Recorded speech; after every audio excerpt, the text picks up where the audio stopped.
Dalam hitungan hari kita akan memasuki tahun baru 2014. Seperti tahun-tahun sebelumnya, pasti Anda memiliki banyak harapan yang ingin diwujudkan di tahun yang baru. Apakah resolusi keuangan termasuk ke dalam wishlist Anda? Kita simak informasi berikut ini bersama saya Sabda Maryam, Cerdas 5 Menit, Cerdas Finansial.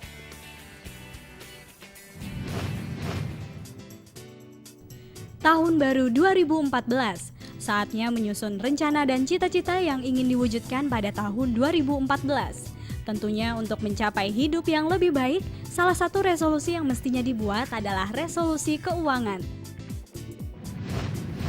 Resolusi keuangan itu biasanya target-target apa yang kita capai, misalnya kita pengen beli sesuatu di tahun tertentu, atau kita pengen misalnya, saya nggak mau beli hutang di tahun tertentu. Menurut saya resolusi keuangan itu sendiri berarti hal yang sudah saya review dari tahun lalu dan harus saya tetapkan plannya untuk tahun depan.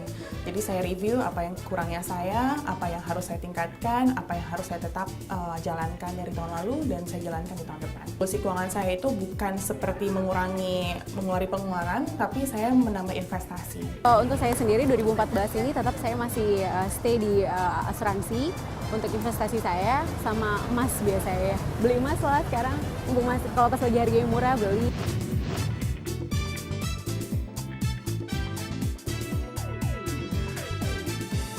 Resolusi keuangan adalah komitmen untuk melakukan sesuatu yang berkaitan dengan kondisi keuangan seseorang. Atau sebaliknya, komitmen untuk tidak melakukan sesuatu atau mengurangi atau menghilangkan kebiasaan-kebiasaan buruk yang berhubungan dengan kondisi keuangan.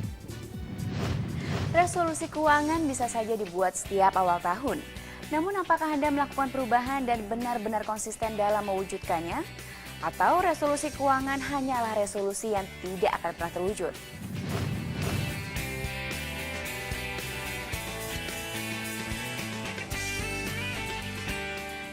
Ada 4 hal yang harus kita tentukan dari awal atau faktor yang kita harus perhatikan. Yang pertama adalah spesifik, yang kedua adalah measurable atau dapat diukur, yang ketiga adalah timely atau time management, ya, rentang waktu, jangka waktu, dan yang terakhir adalah tentu saja achievable atau yang dapat dicapai. Ya, yang pertama spesifik, ya, jadi contohnya dalam menentukan resolusi, kita harus tentukan secara jelas. Misalnya, saya mau berinvestasi tahun depan, atau saya mau mengurangi utang, ya.